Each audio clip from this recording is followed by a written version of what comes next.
नमस्कार दोस्तों, आपका अपना ही चैनल रेलवे डिजिटल स्टडी में बहुत बहुत स्वागत है। दोस्तों, इस चैनल पर रेलवे की सभी डिपार्टमेंटल एग्जामिनेशन की तैयारी कराई जाती है। आइए आज हम लोग CLI यानी चीफ लोकोमोटिव इंस्पेक्टर का क्वेश्चन पेपर देखेंगे, जिसके एग्जामिनेशन 18 जनवरी 2025 को हुआ था और ये रायपुर डिवीज़न से संबंधित है। तो जो भी दोस्त लोग CLI, ALP, टेक्नीशियन या फिर JEE इलेक्ट्रिकल संबंधित डिपार्टमेंट यानी लोकोमोटिव से संबंधित डिपार्टमेंट की तैयारी कर रहे हैं, उनके लिए ये इम्पोर्टेंट वीडियो होने वाला है। तो मुझे आशा है कि आप कंप्लीट वीडियो देखेंगे और अपनी तैयारी पहले से बेहतर कर पाएंगे। वीडियो के लास्ट में करंट अफेयर्स भी बताया जाता है, यानी कि जितने वीडियो सबके लास्ट में करंट अफेयर्स भी बताया जाता है, तो कंप्लीट वीडियो देखना ना भूलें। यदि किसी फ्रेंड को कोई क्वेरी हो तो कमेंट बॉक्स में कमेंट जरूर करें, और PDF चाहिए तो डिस्क्रिप्शन बॉक्स में टेलीग्राम लिंक दिया हुआ है, वहाँ से ज्वाइन करें और वहाँ पे PDF आप डाउनलोड कर सकते हैं।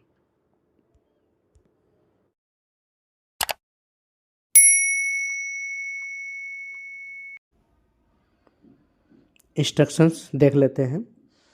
इसमें ड्यूरेशन ऑफ एग्जामिनेशंस 2 आवर्स होता है, फुल मार्क्स 100 का होता है। All questions are objective and carry equal marks, सभी प्रश्न वस्तुनिष्ठ है और समान अंक के हैं। इसमें निगेटिव मार्किंग भी है, इसीलिए ध्यान से क्वेश्चन करना चाहिए। Negative marking is placed for wrong answer, 1/3 mark will be deducted for each wrong answer.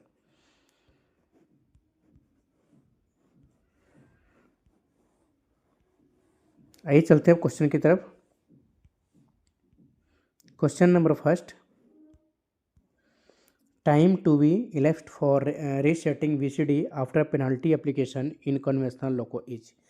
पारंपरिक लोको में पेनाल्टी लगने के बाद VCD को रीसेट करने में लगने वाला समय क्या है?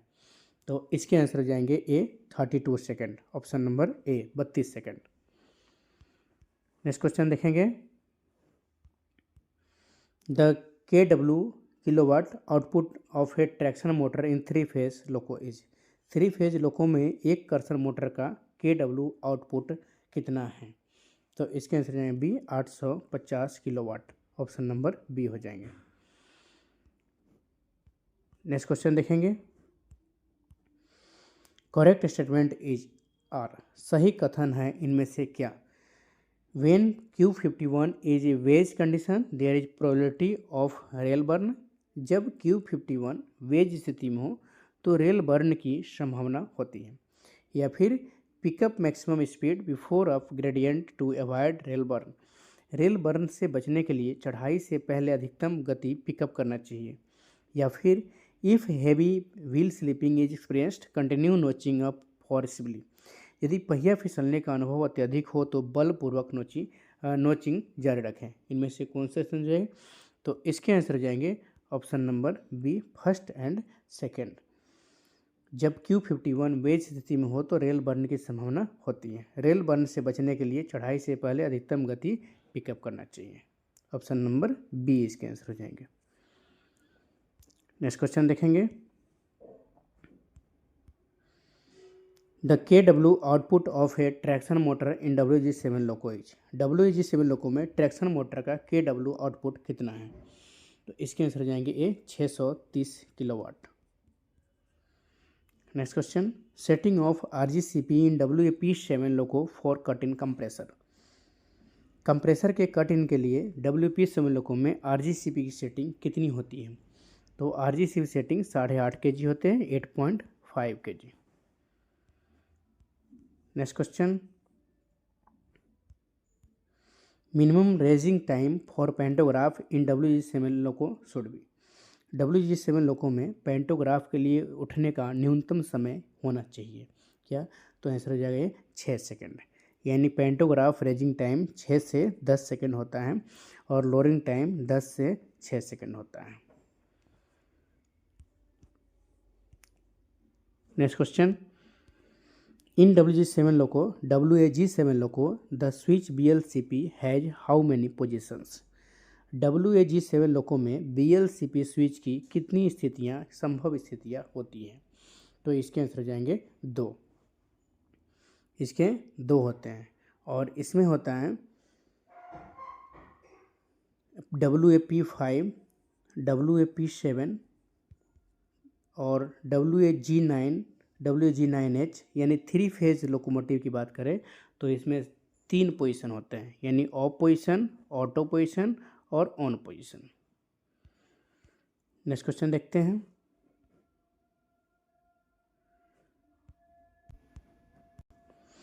What is the number of primary turns in A 200/1000 volt transformer if the EMF पर turn is 10 volt. 200/1000 volt transformer में प्राथमिक टर्नों की संख्या क्या है यदि प्रति टर्न EMF 10 वोल्ट हो?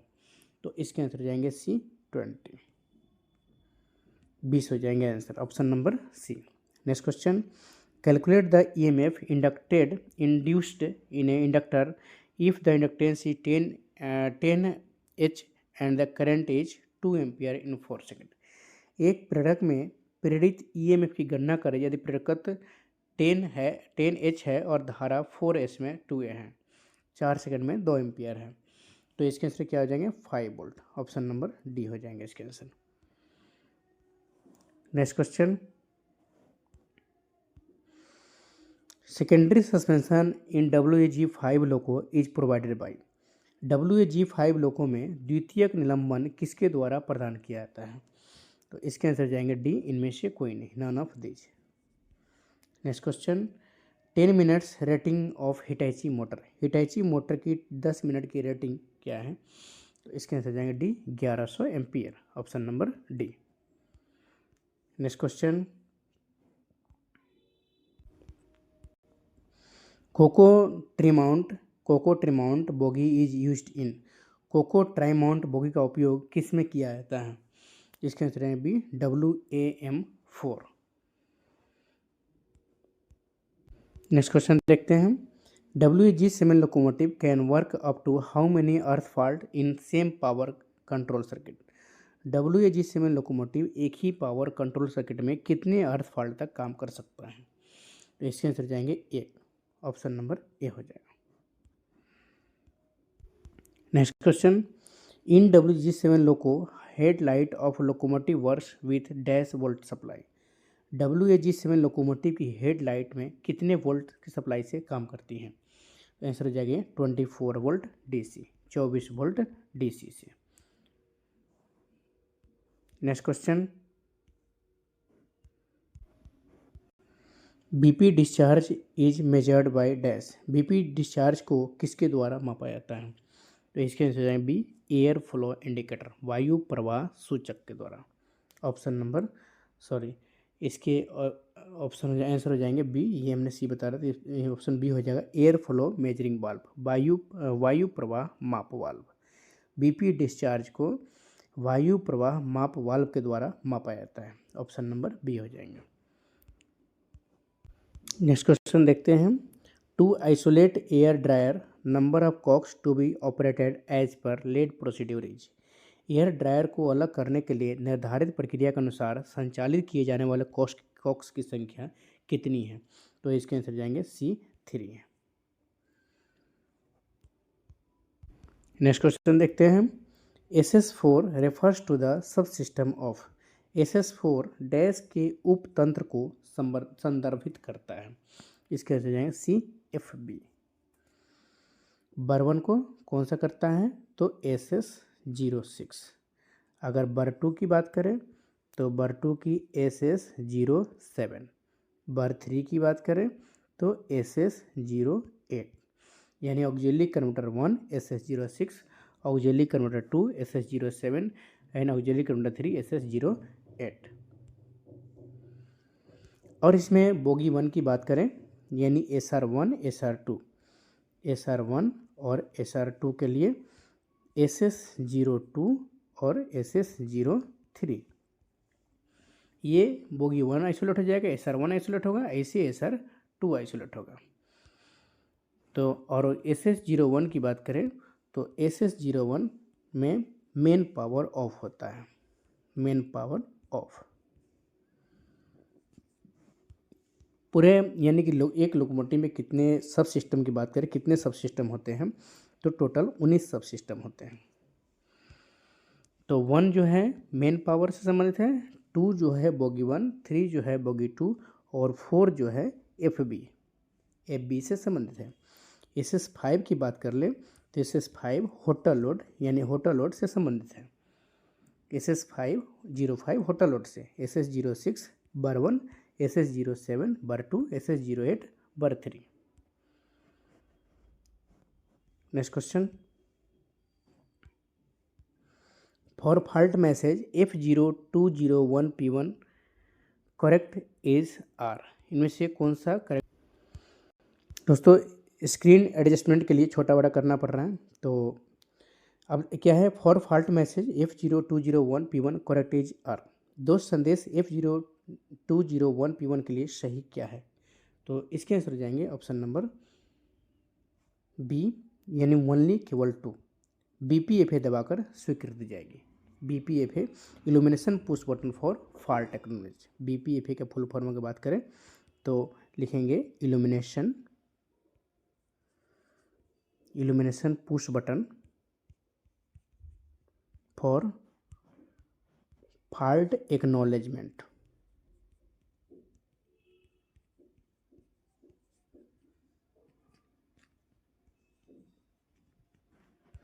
नेक्स्ट क्वेश्चन, सही उत्तर है इनमें से क्या, करेक्ट आंसर इज आर। सही उत्तर क्या है, क्या इन WG7 loco shunting switch 160, WG9 loco में संटिंग स्विच 160 है। In WG7 loco shunting switch HMS, WG7 loco को संटिंग स्विच HMS है।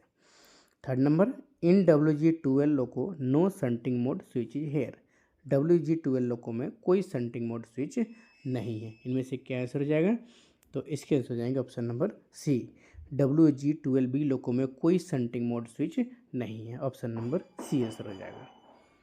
बाकी ये सब संटिंग मोड स्विच जो है ना, इसमें ये एक ही आंसर ऑप्शन नंबर सी हो जाएगा। ऑप्शन के अकॉर्डिंग इसके आंसर फर्स्ट भी होंगे और 3 भी होंगे, क्योंकि WG9 लोको में संटिंग स्विच 160 होता है और WG12B लोको में कोई संटिंग मोड स्विच नहीं है। तो फर्स्ट एंड थर्ड दोनों आंसर हो जाएंगे, ऑप्शन नंबर सी हो जाएगा इसके आंसर। नेक्स्ट क्वेश्चन देखते हैं, in 3 phase locos in which energy saving mode is provided, energy saving mode will be deactivated when the following is done, correct statement is are. 3 phase loco में जिसमें ऊर्जा बचत mode प्रदान किया गया है, ऊर्जा बचत मोड निम्नलिखित कार्य करने पे निष्क्रिय हो जाएगा। तो इनमें से सही कथन क्या है, तो इनमें से सही कथन आंसर हो जाएगा क्या है, LP moves throttle for traction, LP कर्षण के लिए थ्रोटल देगा, सही है। BC रिलीज कर दिया गया है, तो इसके आंसर हो जाएंगे सी यानी बोथ फर्स्ट एंड सेकंड दोनों, फर्स्ट भी हो जाएगा और सेकंड भी आंसर हो जाएंगे, ऑप्शन हो जाएगा आंसर सी। नेक्स्ट क्वेश्चन देखते हैं, correct statements in case of control circuit earth fault about WG12 loco is are, नियंत्रण सर्किट पृथ्वी दोष के मामले में WG12 लोको के बारे में सही कथन इनमें से क्या है। क्या मैक्सिमम टेस्ट, इसमें ये दे रखा है, ऑप्शन देख लेते हैं, maximum test speed for traction bogie is 132 kilometre per hour, traction bogie के लिए अधिकतम परीक्षण गति 132 किलोमीटर प्रति घंटा है, ये सही है। उसके बाद battery system has 100 ampere hour capacity, battery system की क्षमता 100 एम्पियर आवर है, ये भी सही है। उसके बाद है panto raising lowering time is maximum 20 second, panto को ऊपर उठाने नीचे करने में लगने वाला अधिकतम समय 20 सेकेंड होता है, ये गलत है, 6 से 10 सेकेंड होता है। टोटल लेंथ इज 38.040 मीटर, लोगों की कुल लंबाई 38.40 मीटर है, ये भी सही है। तो ऑप्शन के अकॉर्डिंग आंसर हो जाएगा C, first second and fourth, first second and fourth, ये तीनों आंसर हो जाएंगे। नेक्स्ट क्वेश्चन देखते हैं, for T18 correct statement is are. T18 यानी ट्रेन 18 के लिए सही कथन क्या है? Traction motor is DC series motor. Traction motor DC series motor है। Traction motor continuous capacity is 200 kilowatt. Traction motor जारी क्षमता 210 किलोवाट है, तो इसके आंसर सेकंड हो जाएंगे, सही है। For 130 to 0 kilometre per hour emergency braking distance 16 seconds in 600 feet 2 metres. 130 से 0 किलोमीटर प्रति घंटे गति के लिए आपातकालीन ब्रेकिंग 16 कोसेस का 654 मीटर है। उसका तो maximum effective tractive efforts 600 kilometre, अधिकतम कर्षण प्रयास 600 किलो न्यूटन है। इसके आंसर क्या हो जाएंगे? आंसर हो जाएंगे इसके टू और थर्ड दोनों हो जाएंगे, बाकी ये सब करेक्ट नहीं है। ऑप्शन नंबर सेकेंड और थर्ड दोनों आंसर हो जाएंगे। Traction motor continuous capacity 200 kilowatt, ये हो जाएंगे। उसके बाद 130 to 0 kilometre per hour emergency braking system 16 seconds in 600 feet 2 metres. Option 2 and third. Next question देखेंगे।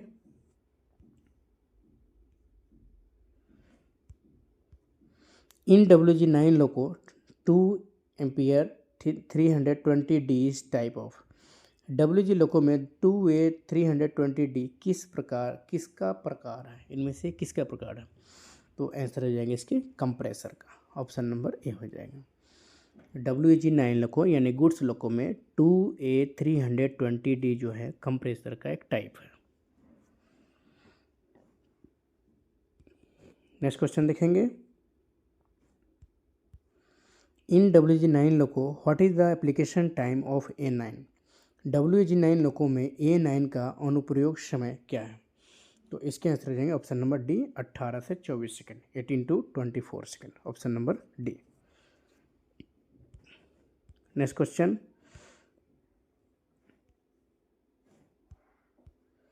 What is the release time of A9 in WG9 loco. WG9 loco में A9 का release समय क्या है? A9 का release समय 45 to 60 second है। Option number A हो जाएगा। 45 से 60 सेकेंड WG9 लोगों का रिलीज का समय है। नेक्स्ट क्वेश्चन देखते हैं। How many electronic cards are there in electronic rack for FT-RTIL E70 pneumatic panel. FT-RTIL E70 pneumatic panel के इलेक्ट्रॉनिक रैक में कितने इलेक्ट्रॉनिक कार्ड हैं टोटल? तो इसके आंसर जाएंगे 4 है। ऑप्शन नंबर बी हो जाएंगे। नेक्स्ट क्वेश्चन देखते हैं। व्हाइल एनी अर्थ फॉल्ट ऑक्योर्स इन WG9 लोकोस। जब WG9 लोको में कोई अर्थ फॉल्ट होता है तो इनमें से क्या होता है? Acknowledge then loco can work normal. Acknowledge करके लोको समान रूप से काम कर सकता है। डीजे ट्रिपिंग या कंसर्ट सब सिस्टम आइसोलेटेड संबंधित उप प्रणाली को पृथक किया गया। नॉन ऑफ द इनमें से कोई नहीं। इनमें से क्या आंसर हो जाएंगे? तो इसके आंसर जाएंगे A acknowledge then can work loco normal. Acknowledge करके लोको समान रूप से काम कर सकता है, तो इसका ऑप्शन नंबर ए हो जाएंगे आंसर। जब WG9 लोको में कोई अर्थ फॉल्ट होता है तो एक्नॉलेज करके लोको समान रूप से काम कर सकता है। Next question. Oil pressure of SR MPH should be in the following range.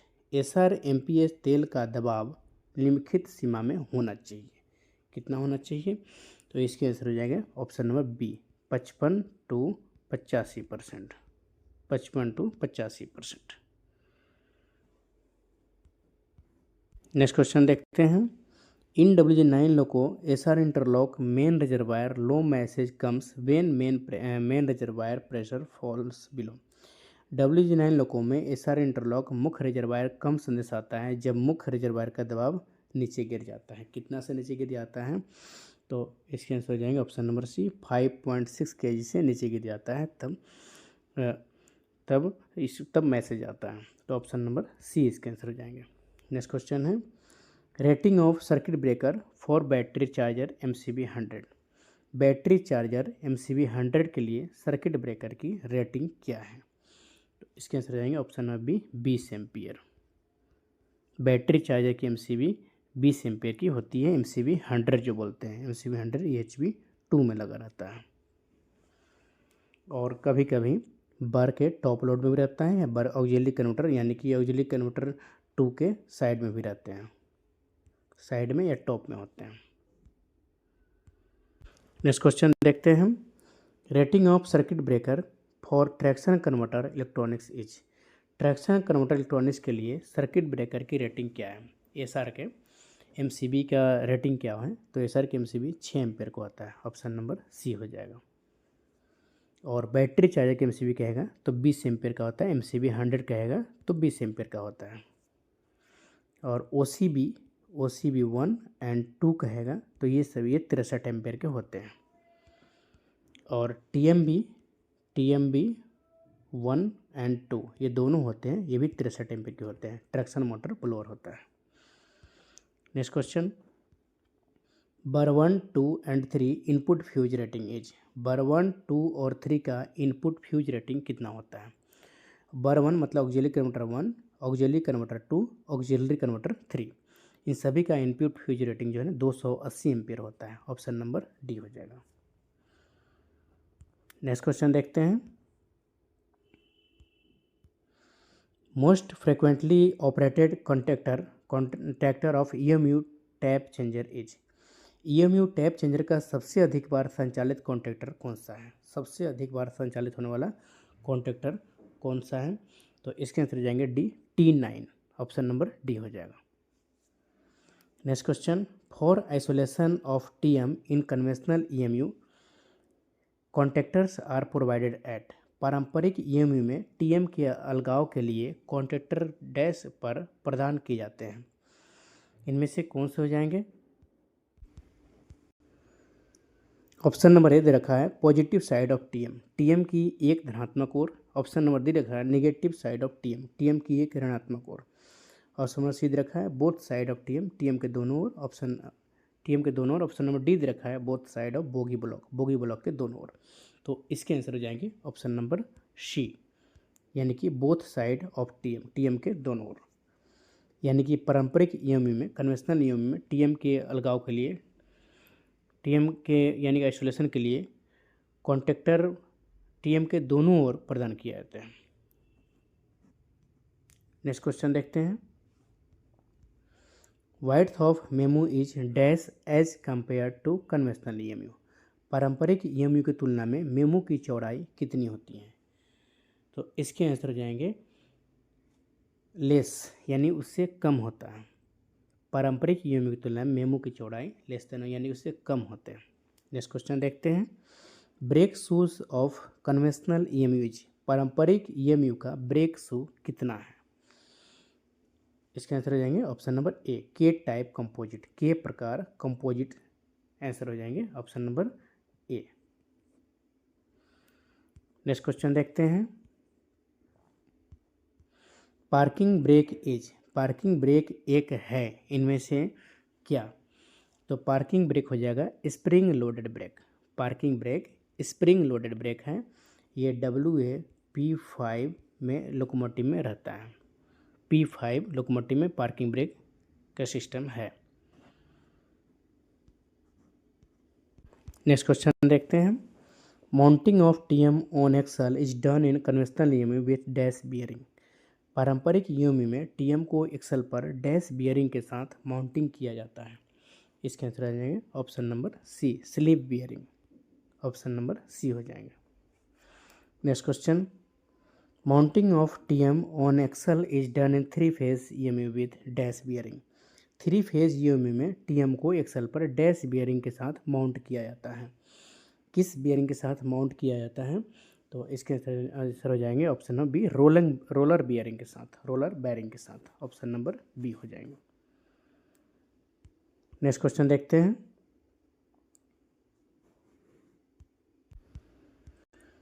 In connection to 3 phase locos fault message F0401P1 refers to the correct statement. 3 phase loco के दोष संदेश के संबंध में ये एक सही कथन है, इनमें से कौन सा है? क्या ट्रैक्शन बोगी 1 आइसोलेट है, या फिर harmonic filter isolate, maximum speed 60 km/h या maximum speed 40 km/h, LSFI glows या LSDJ ग्लोज, इनमें से कौन से आंसर हो जाएंगे? तो इसके आंसर जाएंगे ऑप्शन नंबर बी 2, 4, 5। यानी कि हार्मोनिक फिल्टर आइसोलेट है। Maximum speed 40 kilometre per hour. और LSFI क्लोज, LSFI क्या हो वो इंडिकेशन करता रहेगा। और इसकी यानी कि जब भी हार्मोनिक फिल्टर आइसोलेट होता है लोगों में, हार्मोनिक फिल्टर आइसोलेट होगा तो उसकी मैक्सिमम स्पीड 40 किलोमीटर हो जाएगा। 40 किलोमीटर से मैक्सिमम उससे ज़्यादा स्पीड नहीं हो पाएगा। या फिर हेडलाइट अगर फेल होता है लोकोमोटिव का, हेडलाइट अगर ख़त्म यानी कि ख़राब हो जाता है, डिफेक्टिव हो जाता है या फेल हो जाता है, तो लोको की maximum speed 40 kilometre per our रहेगी। और हार्मोनिक फिल्टर आइसोलेट होने पर भी लोको की speed 40 kilometre per hour maximum रहेगा। तो इसके आंसर जाएंगे option number 2, 4, 5, option number B हो जाएंगे।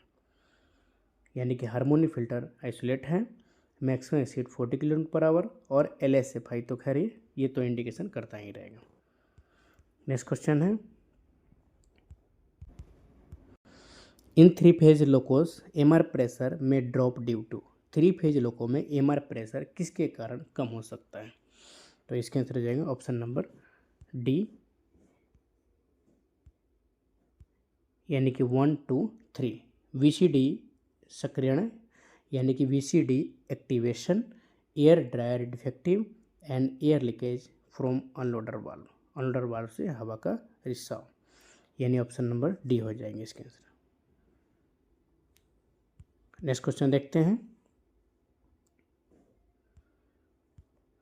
For WG9 locos gear ratio total weight TM power tractive efforts braking efforts is.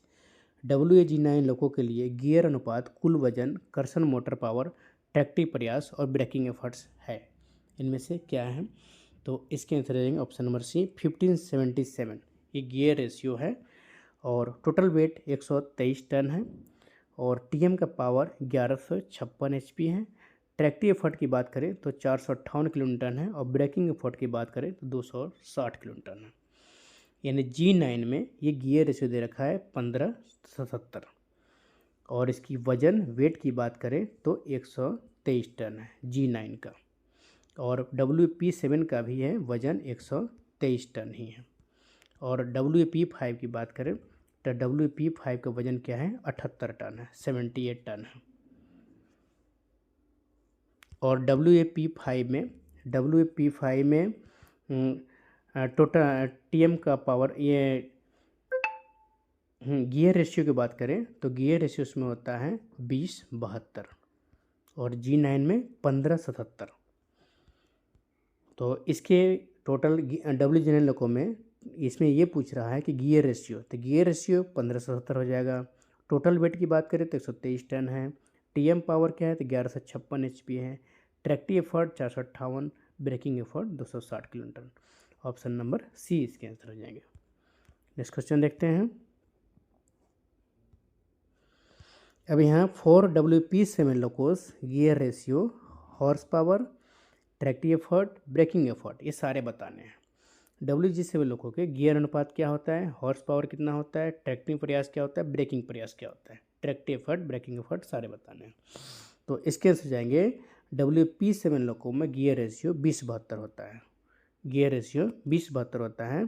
और WG9 लोगों में गियर रेशियो 1577 होता है। G9 में 1577 होता है और P7 में 20-72 होता है। इसके गियर रेशियो तो 20-72। हॉर्स पावर की बात करें तो 6120 HP होता है, उसमें 1156 HP होता है G9 में, इसमें 6120 HP होता है। ट्रैक्टिव एफर्ट की बात करें तो 322.6 किलोमीटर होता है और ब्रेकिंग एफर्ट 122 किलो न्यूटन होता है। इसका ऑप्शन आंसर हो जाएगा option number D. Next question देखते हैं,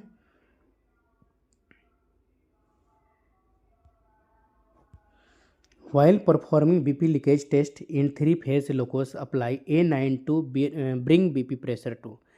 3-phase लोको में BP लीकेज परीक्षण करते समय BP दबाव को कितने kg/cm² पर लाने के लिए A9 अप्लाई करें?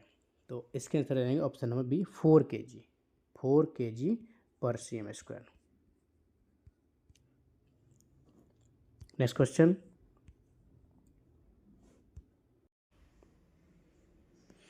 नेक्स्ट क्वेश्चन, देखते हैं, In three-phase loco brake power testing, apply loco brake, follow next step, finally move throttle to traction side. In WP7 and G9 loco, tractive effort should not move up to 10 kilonewton. In WP5 loco, not move up to y kilonewton, यानी x kilonewton and y kilonewton, x NAD x NAD y r। Three phase loco brake power testing में loco break लगाएं, अगले चरणों का पालन करें, अंत में थ्रोटल को ट्रैक्शन साइड पर ले जाएं। WP7 WG9 लोको में कर्षण प्रयास XN तक नहीं बढ़ना चाहिए और P5 लोको में YKN तक किलोन्यूटन तक नहीं बढ़ना चाहिए। X और Y इनमें से क्या है? तो इसके आंसर जाएंगे बी 150 एंड 100। X की वैल्यू इसमें क्या है 150 एंड Y 100 हो जाएगा इसके आंसर। नेक्स्ट क्वेश्चन देखते हैं। As per addendum and corrigendum 59 to G&SR book 2013 of ACCR for single line section in case of failure of auto signals when communication is available after prolonged failure is declared for first train movement, correct statement is R। ACCR की G&SR book 2013 के परिशिष्ट और शुद्धि पत्र 59 के अनुसार एक हरी line खंड के लिए जब संचार उपलब्ध हो तो ऑटो सिग्नल की विफलता के मामले में लंबे समय तक विफलता की घोषणा के बाद पहली ट्रेन आवाजाही के लिए सही कथन क्या है? पहली ट्रेन आवाजाही के लिए सही कथन क्या है? इनमें से क्या आंसर हो सकता है? इसके फर्स्ट ऑप्शन दे रखा है speed shall be restricted to 25 kilometre per hour when view ahead is clear. जब आगे का दृश्य स्पष्ट हो तो गति 25 किलोमीटर प्रति घंटे तक सीमित रहेगी। नेक्स्ट ऑप्शन दे रखा है speed shall be restricted to 15 kilometre per hour when view ahead is clear. जब आगे का दृश्य स्पष्ट हो तो गति 15 किलोमीटर प्रति घंटे तक सीमित रहेगी। नेक्स्ट है speed shall be restricted to 10 kilometre per hour when view ahead is clear. जब आगे का दृश्य स्पष्ट हो तो गति 10 किलोमीटर प्रति घंटे तक सीमित रहेगी। नेक्स्ट है speed shall be restricted to 15 kilometre per hour when view ahead is not clear. जब आगे का दृश्य स्पष्ट न हो तो गति 15 किलोमीटर प्रति घंटे तक सीमित रहेगी। इसमें से इसके आंसर क्या होगा? तो इसके आंसर हो जाएंगे ऑप्शन नंबर सी 1 एंड 3, यानी कि speed shall be restricted to 25 kilometre when view ahead is clear. जब आगे का दृश्य स्पष्ट हो तो गति 25 किलोमीटर प्रति घंटे तक सीमित रहेगी। उसके बाद थर्ड नंबर है speed shall be restricted to 10 kilometre per hour when view ahead is clear. जब आगे का दृश्य स्पष्ट हो तो गति 10 किलोमीटर प्रति घंटे तक सीमित रहेगी।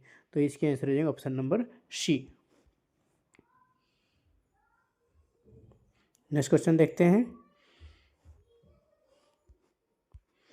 As per unified SR and GR 9.12 issued recently for working of trains under the automatic block system during obstruction of one line when signal are operative and communication is available on double line section, correct statements is R।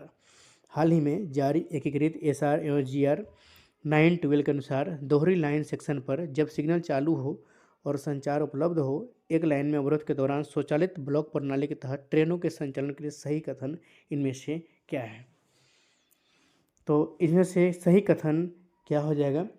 तो इसके answer हो जाएंगे option number B, यानी कि 1 and 3, यानी authority TE912 is given, प्राधिकरण TE912 दिया गया है। उसके बाद थर्ड नंबर है first train speed do not exceed 25 kilometre per our. प्रथम ट्रेन की गति 25 किलोमीटर प्रति घंटे से अधिक न हो। नेक्स्ट क्वेश्चन देखते हैं। Marker illuminated on semi automatic gate signal it means. Semi automatic gate signal पर मार्कर प्रकाशित, इसका मतलब क्या है? Point set locked and gate also closed for road traffic. Point निर्धारित, लॉक और सड़क यातायात के लिए गेट भी बंद। Point set and locked but gate open और डिफेक्टिव। पॉइंट सेट और लॉक है लेकिन गेट खुला हो या ख़राब है। या फिर point defective and gate close and locked, point ख़राब है और गेट बंद है और लॉक है। या फिर point and gate is defective, point और गेट दोनों ख़राब हैं। इसके आंसर क्या होंगे? तो इसके आंसर हो जाएगा ऑप्शन नंबर ए। इसमें यह है कि point set locked and gate also close for traffic, road traffic. Point निर्धारित लॉक और सड़क यातायात के लिए गेट भी बंद। ऑप्शन नंबर ए इसके आंसर हो जाएंगे। नेक्स्ट क्वेश्चन देखेंगे, question number 49। If the LP of engine passes the automatic stop signal at on, he shall proceed at a speed of 15/10 km/h and stop the train before how many meters of the obstruction।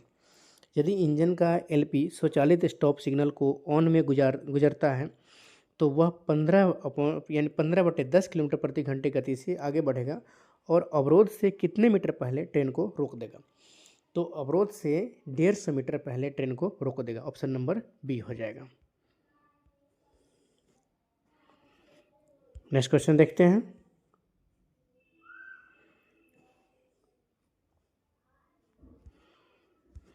What is the maximum speed of train during thick and foggy weather in automatic block system when signal is showing green aspect. स्वचालित block प्रणाली में घने और कोहरे वाले मौसम के दौरान ट्रेन की अधिकतम गति क्या है जब सिग्नल हरा पहलू दिख रहा हो।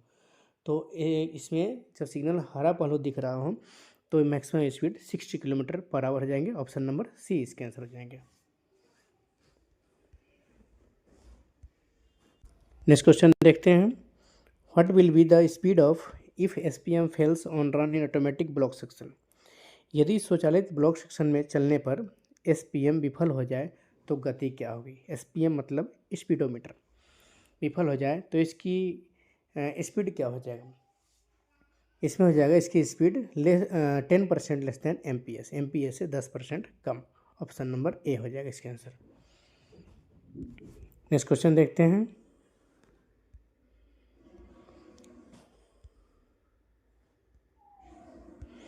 Sequence of aspect in 4 aspect signalling territory will be as follow. 4 पहलू सिग्नलिंग क्षेत्र में पहलुओं का अनुक्रम निम्नानुसार होगा। इनमें से पहलू ऑप्शन नंबर ए रखा है, double yellow green yellow red, दोहरा पीला हरा पीला लाल। नेक्स्ट है green red green double yellow, हरा लाल हरा दोहरा पीला। नेक्स्ट है ग्रीन डबल येलो रेड, हरा दोहरा पीला पीला लाल। नन ऑफ दी, इनमें से कोई नहीं। इसके आंसर हो जाएंगे option number C, green double yellow red. Option number C इसके आंसर हो जाएंगे। नेक्स्ट क्वेश्चन देखते हैं, what is the adequate distance for automatic signal. स्वचालित सिग्नल के लिए पर्याप्त दूरी क्या है। तो स्वचालित सिग्नल के लिए पर्याप्त दूरी हो जाएगा 180 metres 180 metres. Option number C हो जाएगा। नेक्स्ट क्वेश्चन देखते हैं, automatic gate signal where A marker G board provided if A marker illuminates it means. स्वचालित गेट सिग्नल जहां ए मार्कर जी बोर्ड प्रदान किया गया है, यदि ए मार्कर इसे प्रकाशित करता है तो इसका मतलब क्या है। इसके आंसर रहेंगे option number B, gate is closed for road traffic. सड़क यातायात के लिए गेट बंद। ऑप्शन नंबर बी हो जाएंगे इसके आंसर। नेक्स्ट क्वेश्चन देखते हैं, calling on signals is taken of fitted on semi automatic signal post. The speed of train is when visibility is not clear. Calling on signal को semi automatic signal post पर fit किया जाता है जब दृश्यता स्पष्ट नहीं होती है, तब ट्रेन की गति क्या हो जाएगी। तो जब दृश्यता स्पष्ट नहीं होगी तो ट्रेन की गति सावधानी से। ऑप्शन नंबर इसके हो जाएंगे सी, क्योंकि कॉन्शियसली हो जाएगा आंसर सावधानी से। नेक्स्ट क्वेश्चन देखते हैं, calling on signal is placed below any stop signal aspect which signal. Calling on signal किसी भी स्टॉप सिग्नल के पहले रखा जाता है सिवाय डैश सिग्नल के। इनमें से कौन सा हो जाएगा। तो इसके आंसर हो जाएगा option number A, last stop signal, अंतिम stop signal. Option number A हो जाएंगे। नेक्स्ट क्वेश्चन देखते हैं, if the signal is continuously bobbing flickering the signal is showing which aspect. यदि सिग्नल लगातार हिल रहा है, टिमटिमा रहा है, तो सिग्नल कौन सा पहलू दिखा रहा है। आंसर हो जाएंगे इसके बी, मोस्ट रेस्ट्रिक्टेड, सर्वाधिक प्रतिबंधित। ऑप्शन नंबर बी हो जाएंगे। नेक्स्ट क्वेश्चन देखते हैं, calling on signal shows which light in on condition. Calling on signal पर कौन सी लाइट जलने से पता चलता है कि ऑन कंडीशन में है। इसके आंसर हो जाएगा option number D, no light, रोशनी नहीं है। Next question, notch feed in conventional EMU is distributed through dash jumper. पारंपरिक यू में नोच फीड डैश जम्पर के माध्यम से वितरित किया जाता है। इसके आंसर है ऑप्शन नंबर बी, यानी बी जम्पर के माध्यम से वितरित किया जाता है। Next question, a fixed stop signal of A station controlling the entry of trains into next block section is called. किसी स्टेशन का स्थिर स्टॉप सिग्नल जो अगले ब्लॉक सेक्शन में ट्रेनों के प्रवेश को नियंत्रित करता है, उसे इनमें से क्या कहा जाता है? तो उसे LSS कहा जाता है। ऑप्शन नंबर सी हो जाएगा LSS। नेक्स्ट क्वेश्चन देखेंगे, signal used for controlling movement of trains as per G&SR are dash and dash. G एवं SR के अनुसार ट्रेनों के आवागमन को नियंत्रित करने के लिए प्रयुक्त सिग्नल कौन सा और कौन सा है? तो इसके आंसर रहेंगे option number A, fixed and hand detonating flag, स्थिर हाथ विस्फोट झंडा। स्थिर हाथ विस्फोट झंडा यानी कि fixed hand detonating flag, option number A हो जाएंगे इसके आंसर। नेक्स्ट क्वेश्चन देखते हैं, whistle code for fouling mark not cleared is. Fouling mark clear न होने के लिए CT कोड क्या है? तो फॉलिंग मार्क क्लियर न होने के लिए CT कोड हो जाएगा ऑप्शन नंबर सी, लंबा, 3 लॉन्ग। फाउलिंग मार्क क्लियर न होने के लिए CT कोड 3 लॉन्ग हो जाएगा, option number C. Next question देखते हैं, When home is defective and pre-warning is given, the train shall be admitted by dash। जब होम खराब हो और पूर्व चेतावनी दी गई हो तो ट्रेन को किसके द्वारा प्रवेश दिया जाएगा? तो ट्रेन को कॉलिंग ऑन का बुझना यानी टेकिंग ऑफ कॉलिंग ऑन, इसके द्वारा प्रवेश दिया जाएगा, ऑप्शन नंबर ए हो जाएगा इसके आंसर। नेक्स्ट क्वेश्चन देखते हैं, Whenever color light signal is flickering, bobbing and does not pick up a steady aspect at least for dash time, the signal shall be treated as defective। इसके answer है option number A, 60 second, option number A हो जाएगा। Next question,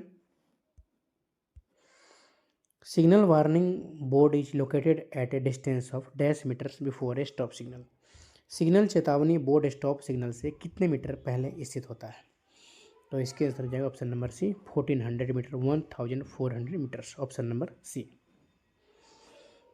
next question देखते हैं, the speed of the train while passing through neutral section not be less than dash kilometre per hour. Neutral section से गुजरते समय train की गति कितने किलोमीटर प्रति घंटे से कम नहीं होना चाहिए? तो न्यूट्रल सेक्शन से गुजरते समय ट्रेन गति 30 किलोमीटर प्रति घंटे से कम नहीं होना चाहिए, ऑप्शन नंबर डी हो जाएगा। नेक्स्ट क्वेश्चन देखते हैं, distant signal location is dash metres before the stop signal. दूरस्थ सिग्नल स्थान स्टॉप सिग्नल से कितने मीटर पहले है? तो इसके आंसर हो जाएंगे option number A, not less than 1000 metres, 1000 metre से कम नहीं, ऑप्शन नंबर ए हो जाएगा। नेक्स्ट क्वेश्चन देखते हैं, Wherever double distant signal is provided, distant signal location is dash meters before the stop signal। जहाँ भी डबल डिस्टेंस सिग्नल प्रदान किया जाता है, डिस्टेंस सिग्नल स्थान स्टॉप सिग्नल से डैश मीटर पहले स्थित होता है। इसके आंसर हो जाएगा option number A, not less than 2000 metres, 2000 metre से कम नहीं, ऑप्शन नंबर ए हो जाएगा। नेक्स्ट क्वेश्चन देखते हैं, the normal aspect of distant signal on double distant signal area is dash aspect. दोहरे दूरस्थ सिग्नल क्षेत्र पर दूरस्थ सिग्नल का सामान्य पहलू डैश पहलू है। आंसर हो जाएंगे इसके ऑप्शन नंबर बी, अटेंशन, ध्यान पहलू है। नेक्स्ट क्वेश्चन देखते हैं, when headlight is defective after putting marker light, the train can go with a restricted speed of dash kilometer per hour during night time. रात्रि के समय जब हेडलाइट खराब हो तो ट्रेन का मार्कर जलाने के बाद ट्रेन को कितने किलोमीटर प्रति घंटे की गति से प्रतिबंधित गति से चल सकती है। तो ये बताया था पहले ही, आंसर हो जाएगा option number A 40 kilometre per our. यानी कि हेडलाइट अगर ख़राब हो और रात्रि के समय की बात है, हेडलाइट ख़राब हो और तो 40 किलोमीटर प्रति घंटे स्पीड हो जाएगी ट्रेन की। और यदि हार्मोनिक फ़िल्टर आइसोलेट हो तब भी लोको की स्पीड यानी कि ट्रेन की speed 40 kilometre maximum 40 kilometre per our रहेगा। 40 kilometre per hour maximum speed यदि हार्मोनिक फ़िल्टर आइसोलेट हो तो। और यदि ट्रेन की हेडलाइट भी ख़राब हो, लोको की हेडलाइट भी ख़राब हो तो इसकी स्पीड 40 किलोमीटर पर आवर पर प्रतिबंधित कर दिया जाता है। नेक्स्ट क्वेश्चन देखेंगे। When engine pushing a train and guard is traveling in brake van which is leading, the speed shall not exceed dash kilometer per hour. When guard is not traveling in leading vehicle, the speed shall not exceed dash kilometer per hour. जब engine train को धक्का दे रहा हो और guard brake van में यात्रा कर रहा हो जो आगे चल रही हो तो गति डैश किलोमीटर प्रति घंटे से अधिक नहीं होना चाहिए। जब गार्ड आगे चल रही गाड़ी में यात्रा नहीं कर रहा हो तो गति कितना किलोमीटर प्रति घंटे से अधिक नहीं होना चाहिए। तो इसके आंसर हो जाएंगे 25/8, यानी कि यहाँ 25 हो जाएगा और यहाँ 8 हो जाएगा। जब इंजन ट्रेन को धक्का दे रहा हो तो गार्ड ब्रेक वैन में यात्रा कर रहा हो तो आगे चल रही ट्रेन गति 25 किलोमीटर से अधिक नहीं होना चाहिए। जब गार्ड आगे चल रही गाड़ी में यात्रा नहीं कर रहा हो तो गति 8 किलोमीटर प्रति घंटे से अधिक नहीं होना चाहिए। तो ऑप्शन नंबर बी हो जाएंगे इसके answer.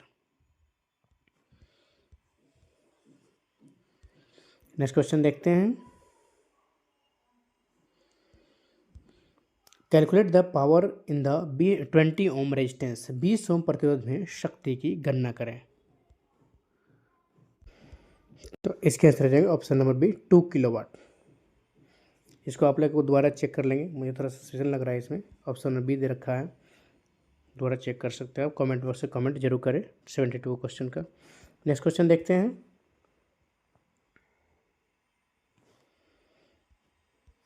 Calculate the equivalent resistance between A and B. A और बी के बीच समतुल्य प्रतिरोध की गणना करें। तो ए और बी के बीच समतुल्य प्रतिरोध की गणना करें तो इसके आंसर जो option number A 6.67 ohm. Next question देखते हैं।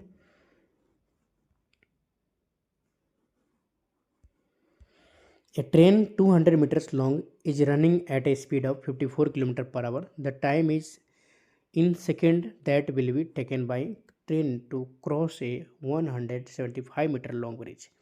200 मीटर लंबी एक रेलगाड़ी 54 किलोमीटर प्रति घंटे की गति से चल रही है। 175 मीटर लंबे पुल को पार करने में रेलगाड़ी को पार करने में कितना सेकंड समय लगेगा। इसको सोल्व करेंगे, यानी कि रेलगाड़ी की दूरी कितनी दे रखा है 200 मीटर और पुल की दूरी कितना है 175 मीटर। दोनों दूरी को जोड़ देंगे, यह आ जाएगा 375 मीटर।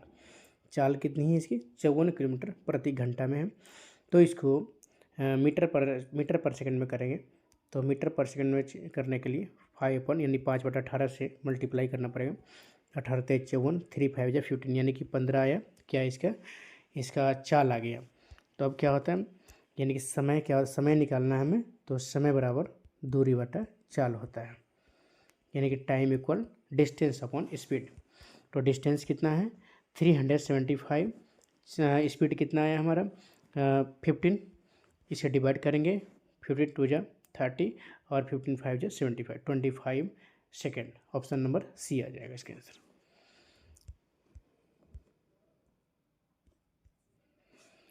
नेक्स्ट क्वेश्चन देखते हैं। Two trains running in opposite direction cross a man standing on platform in 27 seconds and 17 seconds respectively, and they cross each other in 23 seconds. The ratio of their speed is। विपरीत दिशाओं में चलने वाली दो रेलगाड़ियां platform पर खड़े एक व्यक्ति को 27 सेकंड और 17 सेकंड में पार करती हैं तथा वे एक दूसरे को 23 सेकंड में पार करती हैं। उनकी गति का अनुपात क्या होगा। दोस्तों इसको सोल्व करेंगे तो ऑप्शन आएगा 3:2 आएगा इसके answer, option number B. Next question देखते हैं। A train passes a station platform in 36 seconds and a man standing on the platform in 20 seconds. If the speed of train is 50 kilometre per our, what is the length of the platform? एक रेलगाड़ी एक station के platform को 36 second में पार करती है और platform पर खड़े एक आदमी को 20 सेकंड में पार करती है।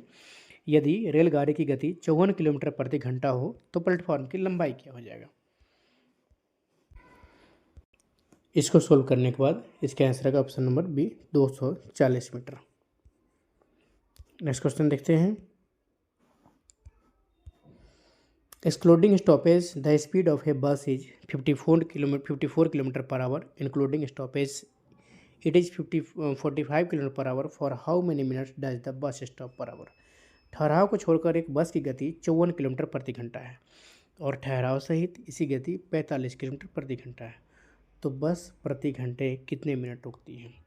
इसके संजय ऑप्शन नंबर बी हो जाएगा 10 किलोमीटर, 10 यानी कि 10 मिनट आंसर हो जाएगा 10 मिनट्स।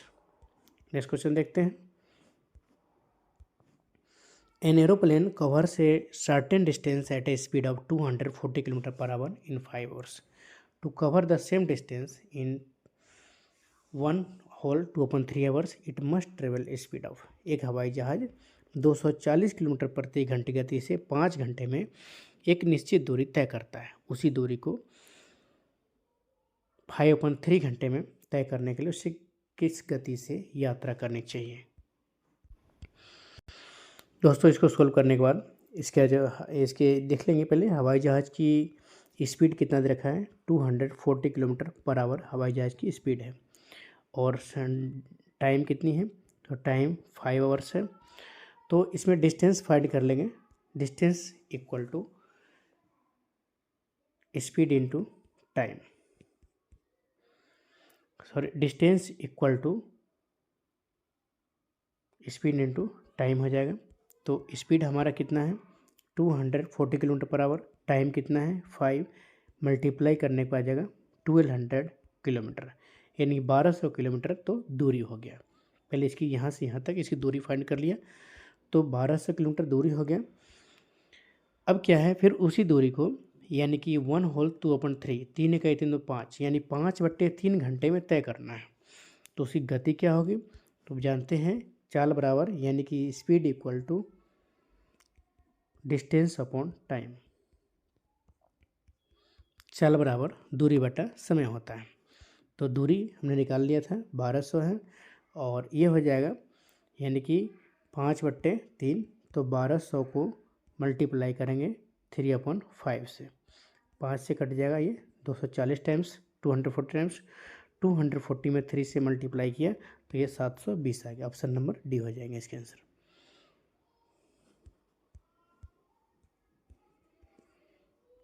नेक्स्ट क्वेश्चन देखते हैं।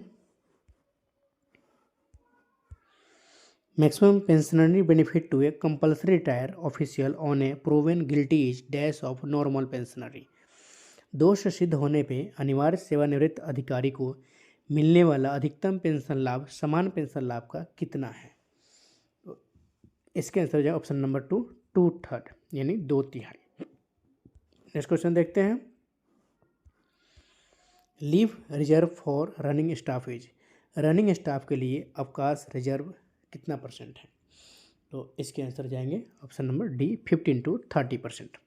रनिंग स्टाफ के लिए अवकाश रिजर्व 15 से 30% है। नेक्स्ट क्वेश्चन देखते हैं।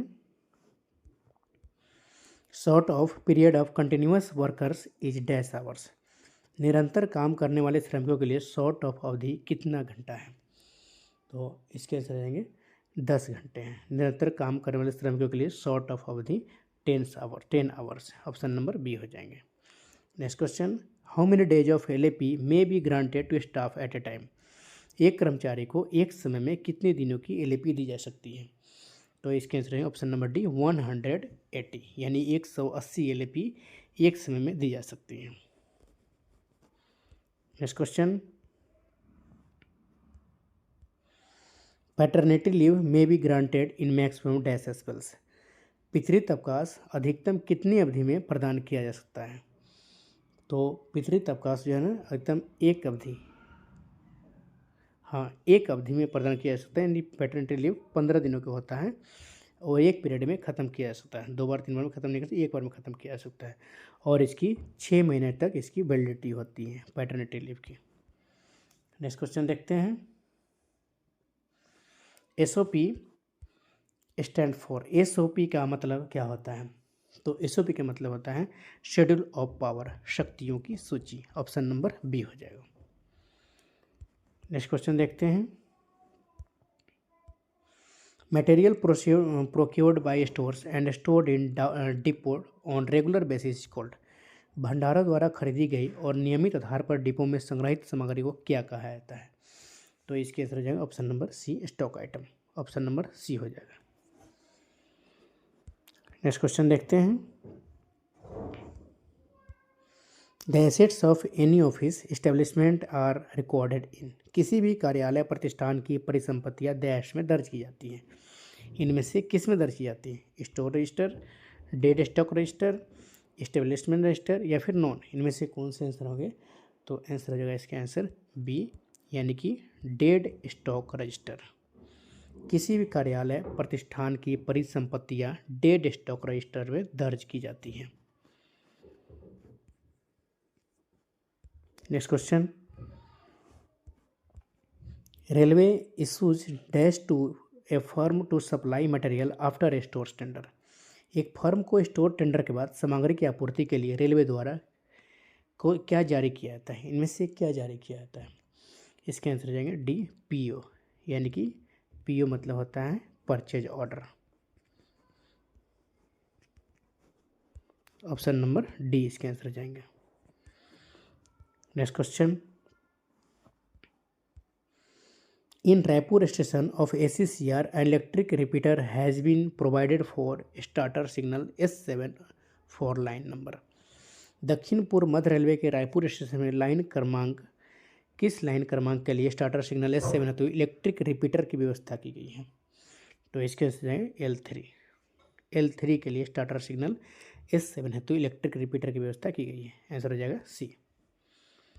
नेक्स्ट क्वेश्चन देखते हैं। फुल फॉर्म ऑफ एसओडीज, एसओडी का पूर्ण रूप क्या है? तो एसओडी का पूर्ण रूप हो जाएगा answer C, schedule on dimension, आयाम की अनुसूची। नेक्स्ट क्वेश्चन है 19। If a minus B equal 4 and A B equal 5 then A plus B whole square, यदि a minus B equal 4 and A B equal 5 तो a प्लस बी का whole square क्या होगा? दोस्तों इसके रिस्पेक्ट में answer find करेंगे तो a प्लस बी का होल स्क्वायर आ जाएगा a माइनस बी का होल स्क्वायर प्लस 4ab। तो यहाँ आप देखेंगे a माइनस बी का क्या फॉर्मूला, इसकी वैल्यू कितना दे रखा है? 4 दे रखा है, तो 4 square plus 4 into A B की वैल्यू 5। अब ये हो जाएगा 4 में 4 से मल्टीप्लाई कर देंगे 16 plus 20 equal to 36। Option number B इसके आंसर हो जाएंगे 36। नेक्स्ट क्वेश्चन देखेंगे। Next question. In given triangle ABC AC equal dash what, दी गई ABC त्रिभुज ABC में AC की वैल्यू क्या होगा? इसमें 30 डिग्री दे रखा है एंगल, तो अगर 30 डिग्री दे रखा है तो यहाँ पे सीधा ये कर्ण हो जाएगा, यानी कि कर्ण हिपोटेनस कितना दे रखा है? 10 दे रखा है, और परपेंडिकुलर ये हो जाएगा AC और बेस हो जाएगा AB। तो इसमें दे रखा है AC की वैल्यू हमें फाइंड करना है। तो अगर साइन 30 की वैल्यू पुट करें तो साइन 30 की वैल्यू होता है लंब बटे कर्ण, साइन 30 होता है लंब बटे कर्ण, तो साइन 30 की वैल्यू हो जाएगा 1/2 इक्वल लंब दे ही रखा है, इसमें कर्ण दे ही रखा है, तो ये हो जाएगा, तो इसको सोल्व करने के बाद आंसर आ जाएगा B20। नेक्स्ट क्वेश्चन देखते हैं। Power factor can be given as P equal active power, V equal voltage, I equal current. Power factor इस प्रकार दिया जाता है, इसके पावर फैक्टर यानी कि आंसर है option number B. P/VI। Next question देखते हैं। IR value is measure of strength of. IR मान किसकी शक्ति का माप किया जाता है? तो आईआर हो जाएगा रेजिस्टेंस की शक्ति माप किया जाता है। ऑप्शन नंबर ए हो जाएगा। नेक्स्ट क्वेश्चन देखते हैं। Which of this is not an all right exchange. इनमें से कौन सा एक उचित आदान प्रदान नहीं है? तो इसके आंसर हो जाएगा option number C, switching to dimmer on approaching train from opposite direction. विपरीत दिशा से आती हुई ट्रेन पर डिमर स्विच करना। ऑप्शन नंबर सी इसके आंसर हो जाएगा। नेक्स्ट क्वेश्चन देखते हैं। 15 kilometre per hour is equal dash metre per minute. 15 kilometre प्रति घंटा डैश मीटर प्रति मिनट के बराबर है। तो इसको सोल्व करेंगे, आंसर है बी, 250 मीटर प्रति मिनट। नेक्स्ट क्वेश्चन देखते हैं। EP brake feed in conventional EMU is distributed through dash jumper. पारंपरिक ईएमयू में ईपी ब्रेक फीड किस जम्फर के माध्यम से वितरित किया जाता है? आंसर हो जाएगा इसके ए जम्फर के माध्यम से वितरित किया जाता है। ऑप्शन नंबर ए हो जाएगा और आंसर भी ए हो जाएंगे, ए जम्फर के माध्यम से वितरित किया जाता है। नेक्स्ट क्वेश्चन देखेंगे। Dash safety relay is removed in static converter locos. Static converter loco में सुरक्षा रिले किसको हटा दिया गया है? किस सुरक्षा रिले को हटा दिया गया है? तो इसके आंसर हो जाएंगे option number B, QOA। Next question देखते हैं। Nominal inner distance of wheel of loco is. Loco के पहिए की अनुमेय आंतरिक दूरी कितना है? तो इसके आंसर आएंगे 1596 mm, 1596 mm। लोको के पहिए की अनुमेय आंतरिक दूरी 1596 mm है। ऑप्शन नंबर बी हो जाएगा। Next question. Time required for 12 coach rake to clear 240 metre. Question of 30 per hour is approximately, यानी 12 कोच रैक को 30 किलोमीटर प्रति घंटे की 240 मीटर की सावधानी पर पार करने में कितना समय लगेगा? तो इसके आंसर है option number B, 1 minute 60 second समय लगेगा। नेक्स्ट क्वेश्चन देखते हैं। स्मूथिंग रिएक्टर एसएल मतलब होता है smoothing reactor is provided to dash. Smoothing reactor किस में प्रदान किया जाता है? किसके लिए प्रदान किया जाता है? तो smoothing reactor option number A, reduce undulation of current, धारा के उतार चढ़ाव को कम करने के लिए किया जाता है। ये कन्वेंशनल लोको में होता है एसएल, स्मूथिंग रिएक्टर जिसको बोला जाता है। तो धारा के उतार चढ़ाव को कम करने के लिए किया जाता है। ऑप्शन नंबर ए हो जाएगा। नेक्स्ट क्वेश्चन देखते हैं।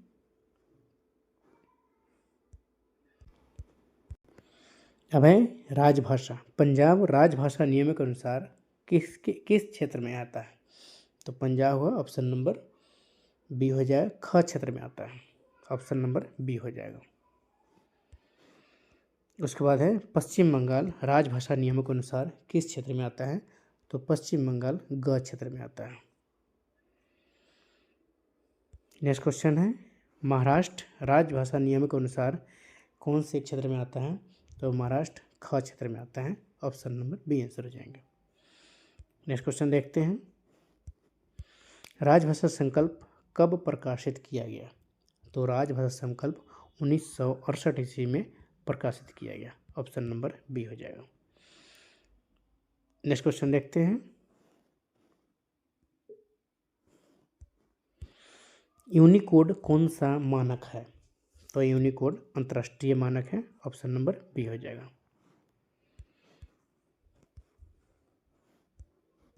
नेक्स्ट क्वेश्चन देखते हैं। भारत की किस संस्था ने देवनागरी लिपि का मानकीकरण किया है?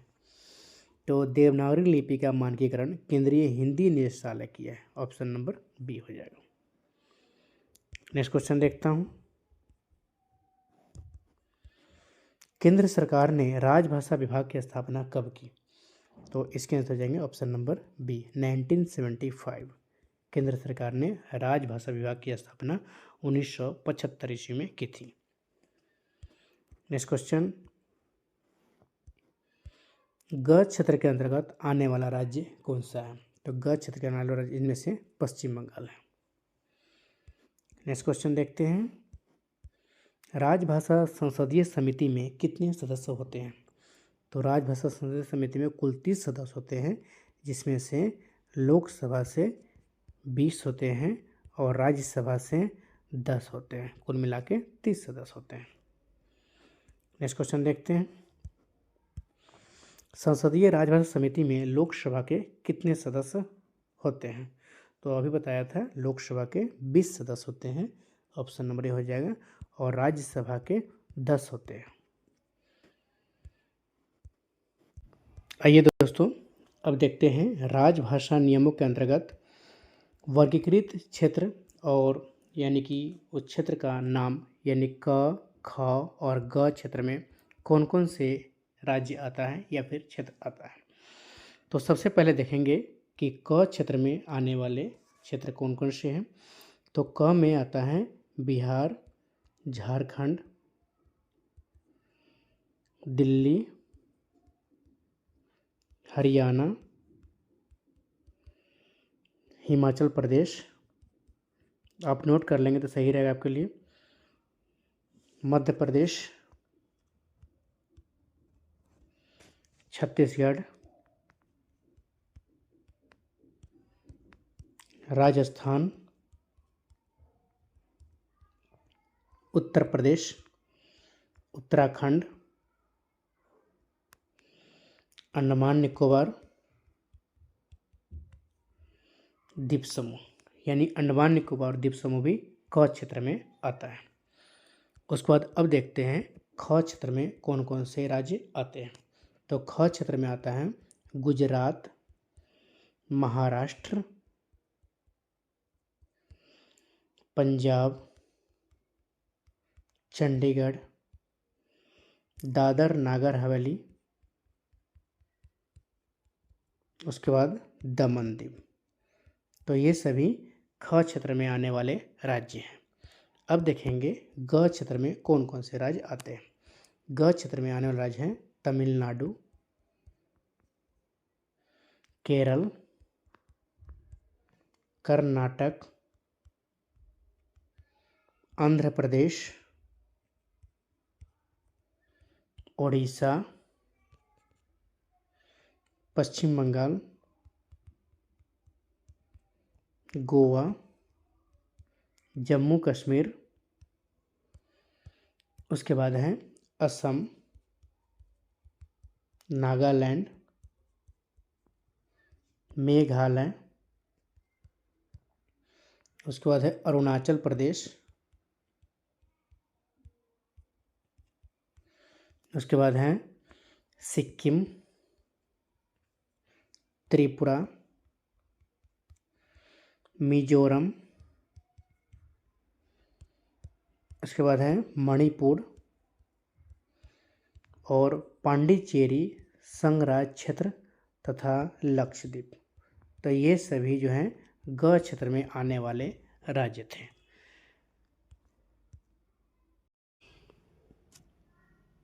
अब आइए दोस्तों कुछ करंट अफेयर्स देख लेते हैं।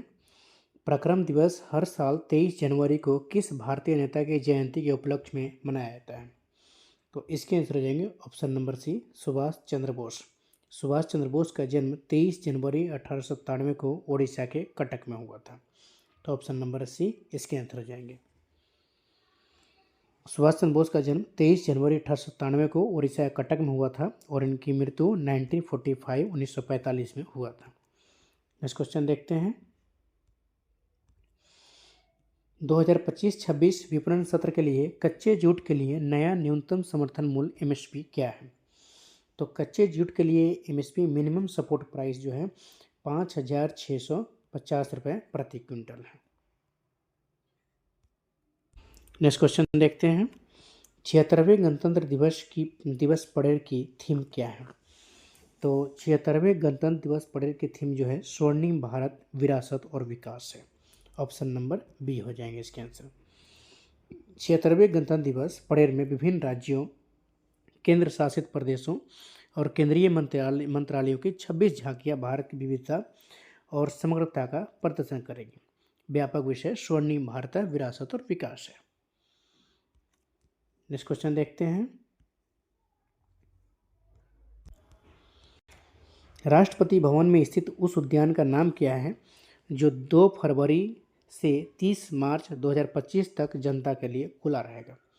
इसका नाम है अमृत उद्यान। ऑप्शन नंबर बी है। राष्ट्रपति भवन में स्थित अमृत उद्यान 2 फरवरी से 30 मार्च 2025 से जनता के लिए खुला रहेगा। इसका पहले पुराना नाम मुगल गार्डन था। नेक्स्ट क्वेश्चन देखते हैं। 22 जनवरी 2025 को किस सरकारी योजना की 10वीं वर्षगांठ मनाई गई? तो इसके आंसर जाएंगे बेटी Bachao Beti Padhao. Option number B.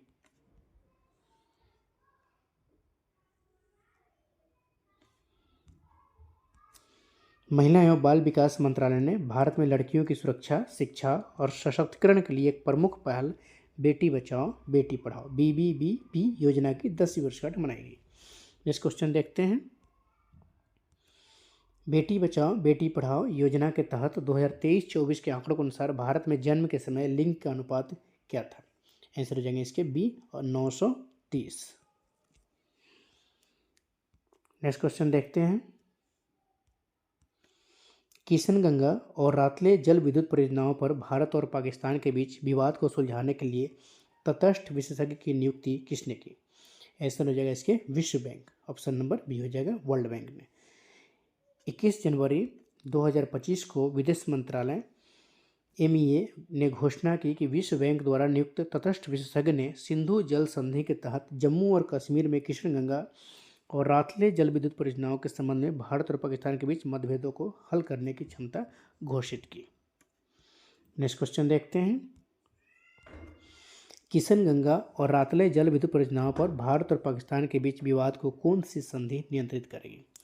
तो इसको सिंधु जल संधि नियंत्रित करेगी। ऑप्शन नंबर बी हो जाएगा सिंधु जल संधि नियंत्रित करेगी। नेक्स्ट क्वेश्चन देखते हैं। संयुक्त राज्य अमेरिका के 47वें राष्ट्रपति कौन बने हैं? तो संयुक्त राज्य अमेरिका के 47वें राष्ट्रपति जो है डोनाल्ड ट्रंप बने हैं। ऑप्शन नंबर सी हो जाएगा। डोनाल्ड ट्रंप 20 जनवरी 2025 को संयुक्त राज्य अमेरिका के 47वें राष्ट्रपति के रूप में शपथ लिया। नेक्स्ट क्वेश्चन देखते हैं। जनवरी 2025 में डोनाल्ड ट्रंप के साथ उपराष्ट्रपति के रूप में किसने शपथ ली? तो JD वेंस हो जाएगा। ऑप्शन नंबर सी।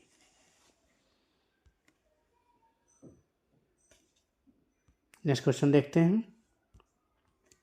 किस राज्य ने जनवरी 2025 में समान नागरिक संहिता यानी UCC को लागू करने के लिए मैनुअल को मंजूरी दी? तो इसके आंसर हो जाएंगे option number B Uttarakhand. Uttarakhand राज्य मंत्रिमंडल ने 20 जनवरी 2025 को समान नागरिक संहिता मैनुअल को मंजूरी दी। इसके कार्यान्वयन की दिशा में एक कदम है। Next question. उत्तराखंड के मुख्यमंत्री कौन हैं जिन्होंने जनवरी 2025 में UCC मैनुअल को मंजूरी देने की घोषणा की? तो इसके आंसर हो जाएंगे option number C Pushkar Singh Dhami. Next question देखते हैं। एंटिटी लॉकर का प्राथमिक उद्देश्य क्या है? तो एंटिटी लॉकर का प्राथमिक उद्देश्य है व्यावसायिक और संगठनात्मक दस्तावेजों का प्रबंधन। ऑप्शन नंबर बी हो जाएगा। सरकार ने व्यावसायिक और संगठनात्मक दस्तावेजों के प्रबंधन और सत्यापन के लिए एंटिटी लॉकर नामक एक नया डिजिटल प्लेटफॉर्म लॉन्च किया है। नेक्स्ट क्वेश्चन देखते हैं। किस संगठन ने एंटिटी लॉकर प्लेटफॉर्म विकसित किया है? तो इसके आंसर जाएंगे NAGD। ऑप्शन नंबर ए राष्ट्रीय ई-गवर्नेंस प्रभाग। राष्ट्रीय ई-गवर्नेंस प्रभाग यानी कि ऑप्शन नंबर ए हो जाएगा। इन्होंने एंटिटी लॉकर प्लेटफॉर्म विकसित किया है। नेक्स्ट क्वेश्चन देखते हैं। खो खो विश्व कप 2025 के लिए महिला और पुरुष दोनों फाइनल किस देश ने जीते? तो खो खो का भारत ने जीता था। ऑप्शन नंबर बी हो जाएगा सर। नेक्स्ट क्वेश्चन देखते हैं। खो खो विश्व कप 2025 के दौरान भारतीय महिला खो खो टीम की कप्तान कौन थी? तो आंसर हो जाएगा प्रियंका इंगले। ऑप्शन नंबर ए। नेक्स्ट क्वेश्चन देखते हैं। इजरायल और हमास के बीच युद्ध विराम कब लागू हुआ? तो इजरायल और हमास के बीच युद्ध विराम 19 जनवरी 2025 को लागू हुआ। 15 महीने से संघर्ष चल रहा था। नेक्स्ट क्वेश्चन देखते हैं। स्विट्जरलैंड के दावोस में 55वीं विश्व आर्थिक मंच की वार्षिक बैठक कब हुई? तो 20 से 24 जनवरी 2025 को, option number B. Next question, ICC champion trophy 2025 के लिए भारत की टीम का कप्तान किसे बनाया गया? आंसर हो जाएगा इसके Rohit Sharma, option number C. और रोहित शर्मा को कप्तान बनाया गया और शुभमन गिल को उप कप्तान बनाया गया। नेक्स्ट क्वेश्चन देखते हैं। उस मिशन का नाम क्या है जिसके तहत भारत ने अपना पहला अंतरिक्ष डॉकिंग हासिल किया? आंसर हो जाएगा स्पेसएक्स।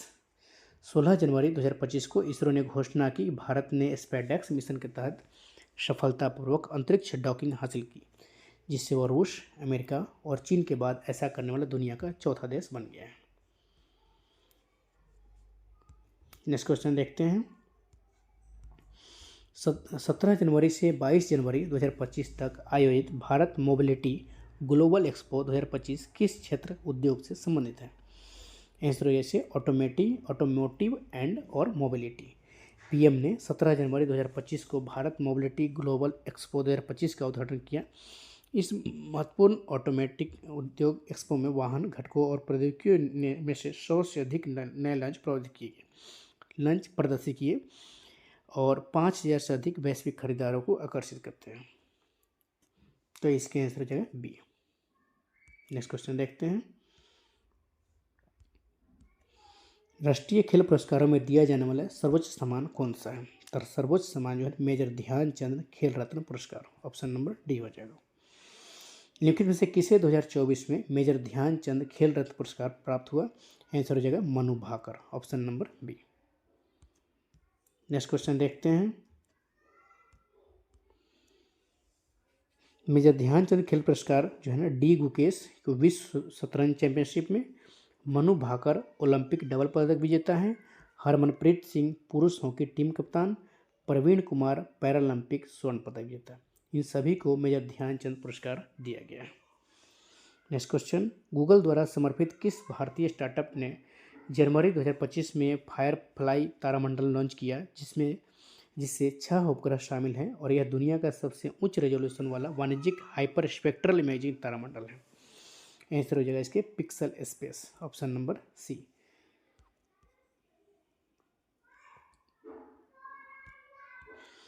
गूगल द्वारा समर्थित बेंगलुरु स्थित स्टार्टअप पिक्सल स्पेस ने कैलिफोर्निया से स्पेसएक्स रॉकेट का उपयोग करके 14 जनवरी 2025 को अपना पहला निजी उपग्रह तारामंडल फायरफ्लाई लॉन्च किया है। नेक्स्ट क्वेश्चन है, स्वामित्व योजना का मुख्य लक्ष्य क्या है? तो इसका मुख्य लक्ष्य है ग्रामीण क्षेत्रों में संपत्ति मालिकों को अधिकार अभिलेख प्रदान करना। नेक्स्ट क्वेश्चन देखते हैं। 7वें वेतन आयोग का कार्यकाल कब समाप्त होने की उम्मीद है? तो ये 2026 में, ऑप्शन नंबर सी हो जाएगा।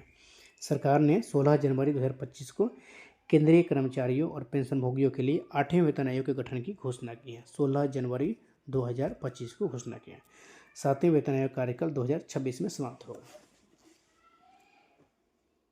नेक्स्ट क्वेश्चन देखते हैं। 2025 में भारत के 76वें गणतंत्र दिवस समारोह में मुख्य अतिथि कौन होंगे? आंसर हो जाएगा इसके इंडोनेशिया के राष्ट्रपति प्री प्रबोवो सुबियांतो। आंसर हो जाएगा बी नंबर, ऑप्शन हो जाएगा इसके answer.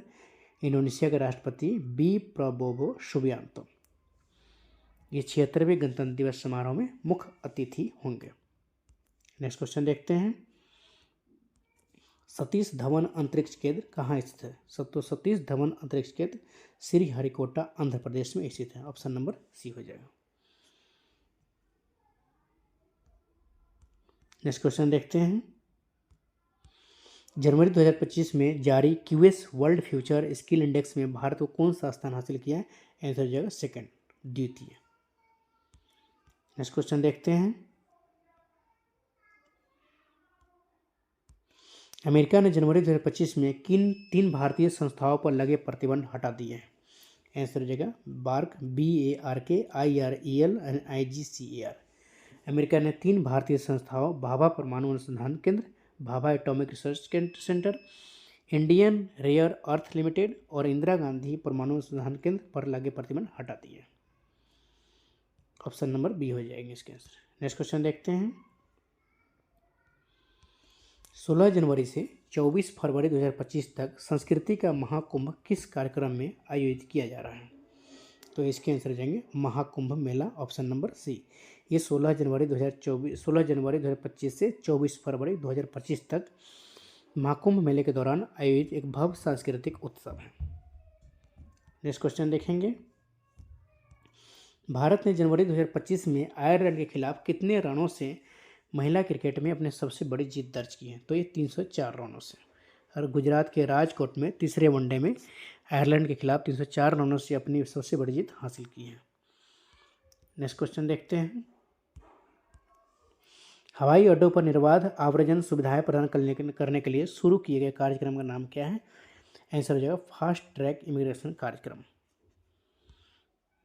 Option number B. Next question देखते हैं। जनवरी 2025 में 2 नई बटालियनों के निर्माण के बाद केंद्रीय औद्योगिक सुरक्षा बल CISF की अपेक्षित कुल संख्या लगभग कितनी होगी? आंसर हो जाएंगे लगभग 2 लाख। नेक्स्ट क्वेश्चन देखते हैं। भारतीय सेना के पहले भारतीय कमांडर इन चीफ कौन थे? तो जनरल KM करियप्पा। 15 जनवरी 1949 को जनरल KM करियप्पा भारतीय सेना के पहले भारतीय कमांडर इन चीफ बने। उन्होंने अंतिम British commander in chief general sir F.R. बचर से पदभार संभाला था। नेक्स्ट क्वेश्चन देखते हैं। सिंगापुर के राष्ट्रपति थरमन शानमुगारतम भारत की अपनी 5 दिवसीय राजकीय यात्रा के लिए नई दिल्ली कब पहुंचे? इसके आंसर है 15 जनवरी 2025 को। नेक्स्ट क्वेश्चन देखते हैं। मकर संक्रांति पर सूर्य किस राशि में प्रवेश करते हैं? तो मकर में, ऑप्शन नंबर बी हो जाएगा। Next question.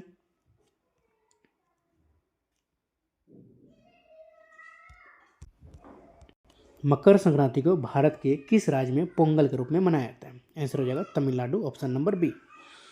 मकर संक्रांति को तमिलनाडु में पोंगल, गुजरात में उत्तरायण, पंजाब में लोहड़ी जैसे विभिन्न नामों से जाने जाते हैं। नेक्स्ट क्वेश्चन देखते हैं। सोनमर्ग सुरंग कहाँ स्थित है? तो सोनमर्ग सुरंग जम्मू कश्मीर में स्थित है। प्रधानमंत्री नरेंद्र मोदी ने 13 जनवरी 2025 को मध्य कश्मीर के गंदेरबल जिले में सोनमर्ग सुरंग का उद्घाटन किया। ऑप्शन नंबर सी आंसर हो जाएंगे। नेक्स्ट क्वेश्चन देखते हैं। महिला अंडर 19 वर्ल्ड ट्रॉफी के इतिहास में सर्वोच्च व्यक्तिगत स्कोरर कौन बनी है? आंसर हो जाएगा Ira Jadhav, option number D. Next question देखते हैं। 26 जनवरी 2025 को नई दिल्ली के कर्तव्य पथ पर 76वें गणतंत्र दिवस परेड को देखने के लिए कितने विशेष अतिथियों को आमंत्रित किया गया है? आंसर हो जाएगा 10,000, ऑप्शन नंबर सी हो जाएंगे। नेक्स्ट क्वेश्चन देखते हैं। जनवरी 2025 में घाना के राष्ट्रपति कौन बने हैं? आंसर हो जाएगा John Dramani Mahama. Next question.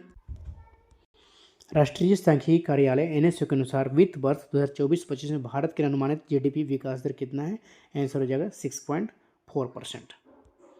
Next question देखते हैं। 18वां प्रवासी भारतीय दिवस 8 से 10 जनवरी 2025 तक कहाँ आयोजित किया गया था? आंसर हो जाएगा भुवनेश्वर, उड़ीसा, ऑप्शन नंबर सी।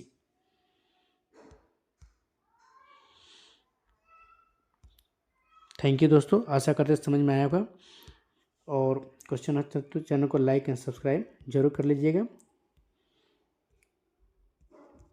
जिससे कि आगे आने वाली वीडियो आपके तक पहुंचते रहें।